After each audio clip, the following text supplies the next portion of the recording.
1000 PYQ series को continue करने वाले हैं। इस सीरीज में मैं आपके साथ जो प्रीवियस ईयर क्वेश्चन डिस्कस कर रही हूँ वो from the year 2020 till the year 2023 के हैं, ठीक है। पूरे लेटेस्ट के लेटेस्ट 1000 PYQs में इस सीरीज में डिस्कस करूंगी। सो आपको ऑलरेडी पता है, अब एग्जाम का नोटिफिकेशन तो आ चुका है, राइट। आपका 6 दिसंबर से एग्जाम है, एप्लीकेशन फॉर्म भी आउट हो चुका है। तो ट्रस्ट मी, आप इस सीरीज को प्लीज अच्छे से फॉलो कीजिए, हर एक लेक्चर को फॉलो कीजिए। एंड अगर आप इस सीरीज को फॉलो करेंगे देन मैं गारंटी से बोल सकती हूँ आपका नेट एंड JRF का ड्रीम जरूर से पूरा होगा, बिकॉज ये सीरीज जो काम करेगी ना वो आपके लिए वंडर्स का काम कर देगी, राइट। सो चलिए स्टार्ट करते हैं। ये इसका पार्ट नंबर 28, ठीक है। आज का हमारा पहला क्वेश्चन और एक्चुअल में हमारा 136 क्वेश्चन। अब 135 क्वेश्चन कहाँ पे मिलेंगे? इससे पहले वाले पार्ट्स में, पार्ट नंबर 1 to 27 में, ठीक है। पार्ट नंबर 1 to 27 में आपको फर्स्ट 135 क्वेश्चंस मिल जाएंगे। अगर आपने से किसी ने मिस किए हैं तो 1000 PYQs की प्लेलिस्ट की सीरीज का लिंक डिस्क्रिप्शन में गिवन है, आप जाइए, वहां से जाके जरूर से फर्स्ट 135 क्वेश्चंस को देख लीजिए, ठीक है। A marketer needs to be aware of the criteria by which the effectiveness of their segmentation procedures can be assessed. Which of the following is not a criteria for evaluating the resulting market segments? क्या बोल रहा है आपको? आपको पूछ रहा है कि एक मार्केटर को क्या करना पड़ता है जब भी वो सेगमेंटेशन करता है। सेगमेंटेशन यानी मार्केट को डिवाइड करना। से फॉर एग्जांपल ये एक मार्केट है, ठीक है। से फॉर एग्जांपल ये मार्केट है, इंडिया का मार्केट है, ठीक है। अब इंडिया के मार्केट को मेरे को सेगमेंट्स में डिवाइड करना पड़ेगा, है ना। से फॉर एग्जांपल ये महाराष्ट्र है ना, ये गुजरात है ना, ये सपोज मध्य प्रदेश है, ये उत्तर प्रदेश है ना। तो स्टेट्स के हिसाब से मैं सेगमेंट कर सकती हूँ और भी किसी भी वे में मैं सेगमेंट कर सकती हूँ, राइट। तो बोल रहा है कि ये जो सेगमेंटेशन है, इन सब चीजों में से आप बताइए ऐसा कौन सा ऐसी चीज है जिसके बेसिस पे आपको सेगमेंटेशन नहीं करना है। आपको ये नहीं पूछा कि इस बेसिस पे सेगमेंटेशन करना है, आपको बोलना है इनमें से ऐसी कौन सी चीज है जिसके बेसिस पे सेगमेंटेशन नहीं करना है अगर उसकी इफेक्टिवनेस आपको चाहिए तो। देखते हैं ऑप्शंस को। सबसे पहला ऑप्शन क्या दिया हुआ है? पेरिशेबिलिटी। पेरिशेबिलिटी मतलब चीजें खराब हो जाना, है ना। जैसे एग्जांपल के लिए फ्रूट्स, वेजिटेबल्स, ये ऐसी चीजें होती है जो पेरिशेबल होती है। पेरिशेबल यानी जो शॉर्ट टाइम के लिए होती है ना, इनकी जो वैलिडिटी रहती है, इनकी जो एक्सपायरी रहती है वो कुछ दिनों की रहती है। कुछ दिनों में ये चीजें सड़ने लग जाती है ना, खराब होने लग जाती है। तो ये कोई बेसिस हुआ क्या मार्केट को सेगमेंट करने का? नहीं, है ना। और हमसे यही तो पूछा था, हमसे क्या पूछा था? नॉट, यानी हमारा राइट आंसर क्या है? ऑप्शन नंबर ए, पेरिशेबल, ठीक है। ऑटोमेटिकली आंसर मिल गया, but to be on the safer side बाकी सारे ऑप्शंस भी देख लेते। Size of the resulting segment, size के हिसाब से क्लासिफाई करना बराबर है सेगमेंट्स को, है ना। इंडिया को मैं साइज के हिसाब से क्लासिफाई कर सकती हूँ ना, महाराष्ट्र का साइज कितना है, गुजरात का साइज कितना है, उतने लोगों को मैं सर्व कर पाऊंगी कि नहीं, तो वो तो एक सही तरीका है। यानी ये तरीके से तो सेगमेंटेशन होना चाहिए। मेजरेबिलिटी, मेरे को चेक करना हो कि मेरे सेगमेंट सही है भी कि नहीं, मैंने जिन सेगमेंट्स में उनको डिवाइड किया है वो सेगमेंटेशन सही है भी कि नहीं, तो वो मेरे को मेजर करने होना चाहिए, है ना।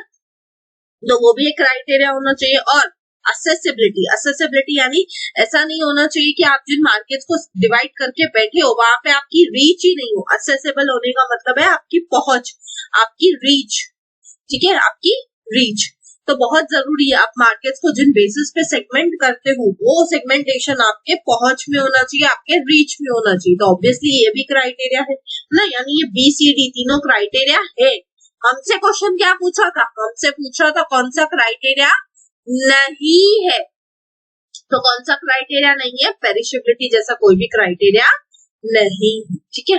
तो इसका राइट आंसर क्या है? इसका राइट आंसर है ऑप्शन नंबर ए, ठीक है। बहुत ही बेसिक सा क्वेश्चन था, आप अपने सिंपल लॉजिक को यूज करके इस क्वेश्चन को सॉल्व कर सकते हैं, ठीक है। बढ़ते हैं अगले क्वेश्चन की तरफ। 137 क्वेश्चन, असर्शन और रीजन का क्वेश्चन है। इस क्वेश्चन के लिए मैंने आपको स्टार्टिंग से, जब से मैंने ये सीरीज चालू की है तब से मैं आपको सिखा रही हूँ कि ये क्वेश्चंस को कैसे सॉल्व करते हैं। इस क्वेश्चन की टिप क्या है? चेक करना है। फर्स्ट स्टेप क्या होता है? चेक करो सेम डायरेक्शन में है कि ऑपोजिट डायरेक्शन में है दोनों स्टेटमेंट्स, है ना। पहले तो क्या करना है कि दोनों को चेक करो राइट है कि रॉन्ग है। उसके बाद आप क्या करोगे, सेकेंड चीज क्या होगी, पहले आप देखोगे कि कोई स्टेटमेंट राइट है कि रॉन्ग है, वो चेक करो। फिर दूसरी चीज क्या चेक करनी होती है, आपको देखना होता है दोनों स्टेटमेंट सेम डायरेक्शन में है तो राइट रीजन होगा, ऑपोजिट डायरेक्शन में तो रॉन्ग रीजन। ठीक है, सो बहुत जरूरी है आप इस स्टेप को फॉलो करें जब भी असर्शन रीजन का क्वेश्चन सॉल्व करते हो। सबसे पहले क्या करना है, फर्स्ट स्टेप क्या है हमारा, पहले चेक करो दोनों स्टेटमेंट इंडिविजुअली राइट है भी की नहीं, करेक्ट है भी की नहीं। देखते equivalent price of a commodity is a price at which quantity demanded of the commodity equals the quantity supplied। बोलता है equivalent price वो प्राइस होता है जिसपे क्वांटिटी डिमांडेड और क्वांटिटी सप्लाइड दोनों इक्वल हो जाती है। तो ये स्टेटमेंट राइट है क्या, हाँ ये स्टेटमेंट राइट है। कैसे, इसका एक डायग्राम है जो मैं आपको बना के दिखाती हूँ। ठीक है, इसका डायग्राम क्या है, इकोनॉमिक्स में एक डायग्राम होता है। ठीक है, ये है आपकी एक्स एक्सिस, ठीक है, और ये आपकी वाई एक्सिस। ठीक है, यहाँ पे होता है quantity, quantity demanded and supplied. ठीक है, और वाई एक्सिस पे हमेशा क्या होता है, वाई एक्सिस पे हमेशा होता है प्राइस। ठीक है, अब डिमांड कर्व कैसी होती है, ये मैंने आपको इकोनॉमिक्स में सिखाया था। डिमांड कर्व हमेशा होती है डाउनवर्ड स्लोपिंग, है ना, डीडी कर्व, डिमांड कर्व हमेशा कैसी होती है, हमेशा होती है डाउनवर्ड स्लोपिंग। ठीक है, ये आपका ओरिजिन है। और सप्लाई कर्व कैसी रहती है, अपवर्ड स्लोपिंग, है ना, ये रही आपकी सप्लाई कर्व जो अपवर्ड डायरेक्शन में होती है। अब जहां पे ये दोनों मिलते हैं, कहाँ पे मिल रहे हैं, इस पॉइंट पे, है ना, इस पॉइंट पे ये दोनों मिल रहे हैं बराबर। इस पॉइंट को हम क्या बोलते हैं, इस पॉइंट को बोला जाता है इक्विलिब्रियम प्राइस। इस पॉइंट को बोला जाता है इक्विलिब्रियम। इक्विलिब्रियम मतलब जहां पे ये दोनों आके इक्वल हो जाते हैं, यही तो हमसे पूछा था, इक्विलिब्रियम प्राइस, है ना।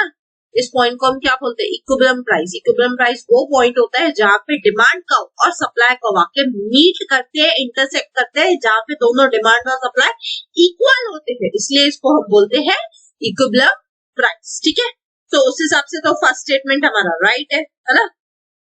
अगर उस हिसाब से देखें तो फर्स्ट स्टेटमेंट तो हमारा राइट। ठीक है, डायग्राम से आई होप आपको क्लियर। ठीक है, सेकेंड स्टेटमेंट देखते हैं, equilibrium in the condition once determined tends to persist in time. एक इक्विलिब्रियम प्राइस एक बार डिटरमाइन होने के बाद टाइम के हिसाब से परसिस्ट होता है, यानी चलते रहते हैं। तो ये स्टेटमेंट भी राइट है, यानी दोनों स्टेटमेंट राइट है ना।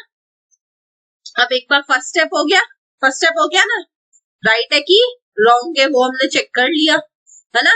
सेकेंड स्टेप क्या था हमारा, सेकेंड स्टेप था सेम डायरेक्शन में है कि ऑपोजिट डायरेक्शन में है, वो आपको चेक करना है ना। सेम डायरेक्शन में है कि ऑपोजिट डायरेक्शन में, उसको चेक करो, है ना।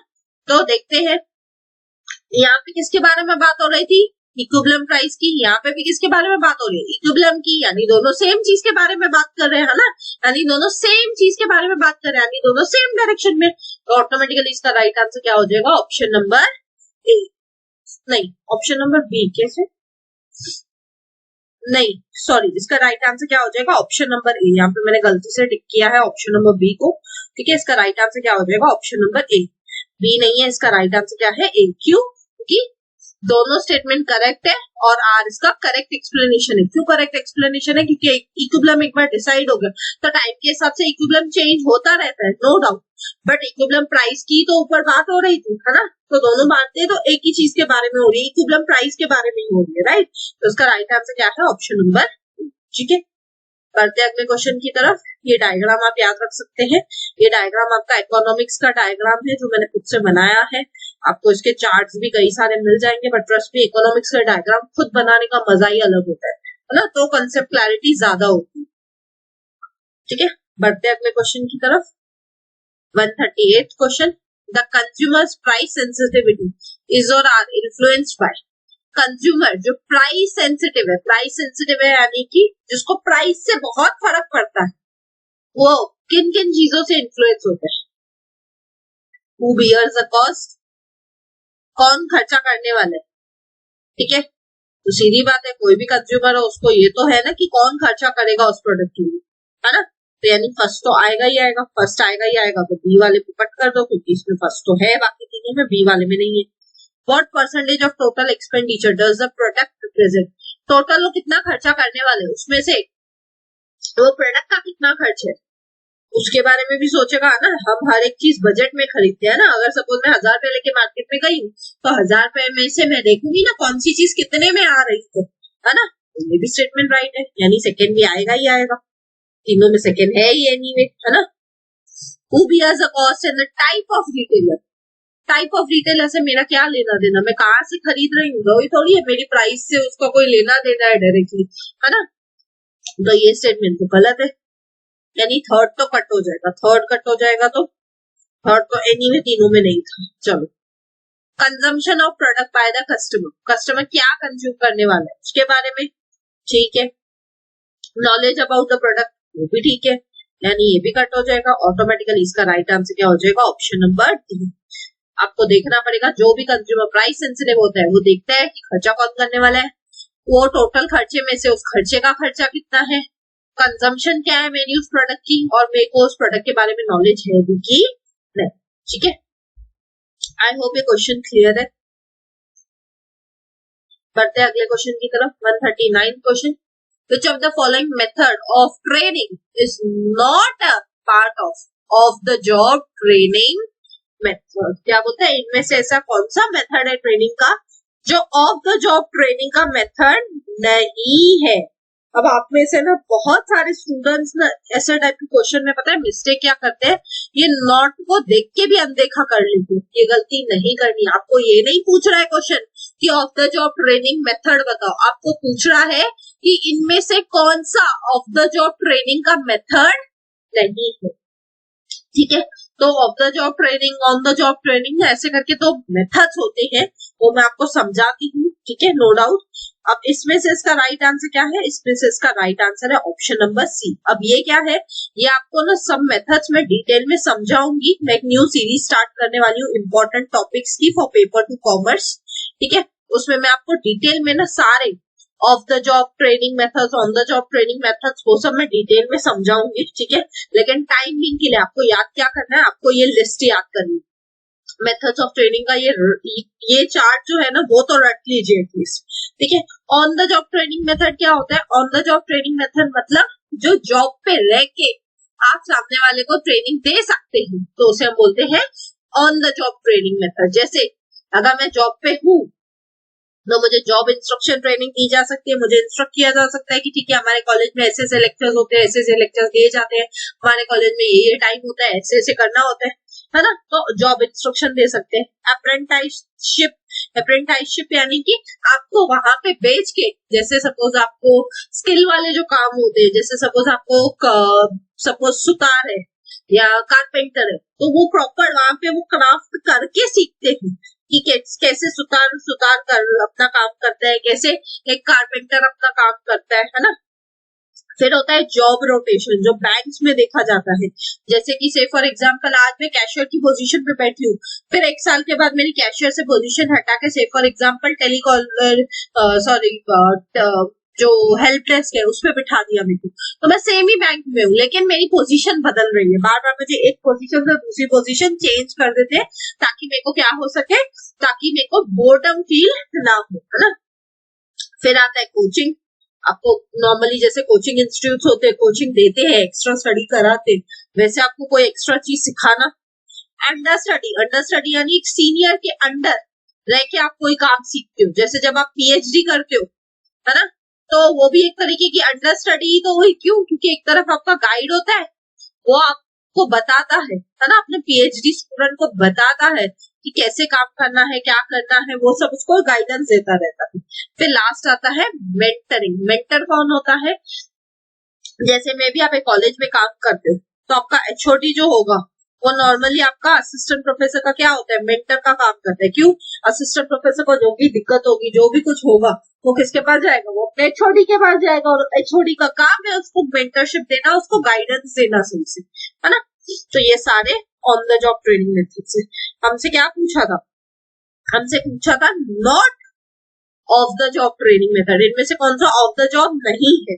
तो ऑफ द जॉब कौन सा नहीं था? अप्रेंटिसशिप नहीं था ना, क्यों? क्योंकि ये ऑन द जॉब वाला है। ये कौन सा मेथड है? On the job training method है ना। बाकी तीनों ऑफ द जॉब है।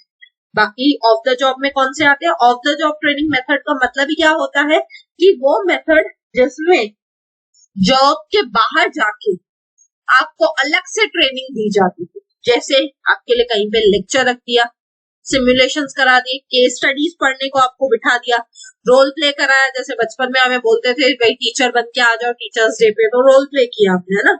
इन बास्केट एक्सरसाइजेस कराई, कॉन्फ्रेंसेस रखी, सेमिनार्स रखे, ग्रुप डिस्कशंस रखी, सेंसिटिविटी ट्रेनिंग्स रखी, सिंडिकेट्स बनाए, ग्रुप्स बनाए, ऐसे कुछ। ठीक है, तो ये सारे मेथड्स क्या है आपके ऑफ द जॉब ट्रेनिंग। इस पे मैं डिटेल में लेक्चर लेके आऊंगी, so don't you worry. On the job भी ऑफ द जॉब भी एक एक मेथड में आपको डिटेल में समझाऊंगी, ठीक है। बट फिलहाल के लिए आपको लर्न कर लेना है इस चार्ट को, क्योंकि यहाँ से एक क्वेश्चन पक्का आता है पेपर में हर बार। कभी ऑन द जॉब पूछेगा, कभी ऑफ द जॉब पूछेगा। मैं अपने टाइम पे आपको एक टिप दूं, मैंने अपने टाइम पे क्या किया था? मैंने अपने टाइम पे ना ऑन द जॉब वालों को रट लिया। क्यों? क्योंकि ऑन द जॉब में 5-6 ही तो है लर्न करने के लिए, तो ये 5-6 लर्न हो जाते हैं, है ना। तो इसके अलावा कोई भी नाम दिख गया तो वो ऑफ द जॉब होगा, ठीक है। तो मैंने ऐसी टिप यूज की थी अपने टाइम पे भी, खुद ने मैंने ऐसे इसको स्टडी किया था। तो आप भी ऐसे कर सकते हो कि ऑन द जॉब वालों को याद रखो मेथड को। उसके अलावा अगर कोई भी मेथड का नाम दिख जाए तो मान लेना वो ऑफ द जॉब है, ठीक है। आई होप ये चीज क्लियर है, मेथड्स क्लियर है। बढ़ते अगले क्वेश्चन की तरफ। आज का हमारा last question 140th question, which type of retailers involve in comparatively low price as a major selling point combined with reduced cost of doing business. ऐसे इनमें से कौन से रिटेलर्स हैं जो क्या करते हैं? लो प्राइस पे कुछ बेचते हैं, साथ ही साथ उनका जो खर्चा रहता है वो भी कम रहता है। यानी एक तो वो कम प्राइस पे बेच रहे हैं, दूसरा तो उनका खर्चा भी कम है, उनका कॉस्ट भी कम है। तो ऐसे कौन से स्टोर्स होते हैं? Convenience stores? नहीं भाई। Discount stores? ऑब्वियसली, है ना। तो इसका राइट आंसर क्या है? इसका राइट आंसर है option number B, discount stores. Discount stores ऐसे स्टोर्स रहते हैं जो आपको कम प्राइस पे भी कुछ बेचते हैं और साथ ही साथ कम कॉस्ट पे भी आपको कुछ बेचते हैं। उनका कॉस्ट भी कम होता है और उनका प्राइसिंग भी कम होता है, ठीक है। जैसे से फॉर एग्जाम्पल डीमार्ट हो गया, है ना। फिर आपका ऐसे सारे बिग बाजार हो गया, है ना, ऐसे कुछ। फिर कन्वीनियंस स्टोर्स क्या रहते हैं? कन्वीनियंस स्टोर्स मतलब वो दुकान जो आपके घरों के आजू बाजू में होते हैं, है ना, उनको हम बोलते हैं कन्वीनियंस स्टोर्स। या जो दुकान से फॉर एग्जाम्पल अगर मैं बोलूं कॉलेज के आजू बाजू में होते हैं, वो भी कन्वीनियंस स्टोर्स कहलाते हैं। कैसे? से फॉर एग्जाम्पल कॉलेज के आजू बाजू में कौन सी दुकान होते हैं? नॉर्मली जेरोक्स वाले होते हैं, है ना, प्रिंट वाले होते हैं, तो वो क्या है? कन्वीनियंस स्टोर है ना। वैसे ही घरों के आजू बाजू में कन्वीनियंस स्टोर्स कौन से होते हैं? जैसे किराने वाले, मेडिकल वाले, वो सब, ठीक है। फिर लिमिटेड लाइन रिटेलर्स क्या होते हैं? ये रिटेलर्स ऐसे रहते हैं जो सिर्फ एक पर्टिकुलर लाइन, एक पर्टिकुलर कैटेगरी के गुड्स के ऊपर ही फोकस करते हैं, ठीक है। और फिर आते हैं आपकी कैटेगरी किलर स्टोर्स। ये पूरी की पूरी कैटेगरी को किल कर देते हैं, यानी ये कैटेगरी के बादशाह होते हैं। ये बेसिकली अपने कैटेगरी के किंग होते हैं। क्यों? क्योंकि पूरी कैटेगरी में इनका ही दबदबा होता है। जैसे से फॉर एग्जाम्पल एप्पल आईफोन्स, ये क्या है? आईफोन्स कैटेगरी किलर्स है। क्यों? क्योंकि अगर प्रीमियम मोबाइल्स की बात करें तो उसमें एक ही फोन चलता है, एक ही फोन सबसे ज्यादा बिकता है। अगर लोगों को प्रीमियम मोबाइल खरीदना है तो लोग एप्पल आईफोन ही लेते हैं। क्यों? क्योंकि Apple iPhone is a prime example of category killer. वो पूरे कंपटीशन को ही बीट कर देता है। वो प्रीमियम मोबाइल सेगमेंट का राजा बन के मार्केट में बैठा, ठीक है। आई होप चारों ऑप्शन क्लियर है और अदरवाइज भी ये क्वेश्चन क्लियर है, ठीक है।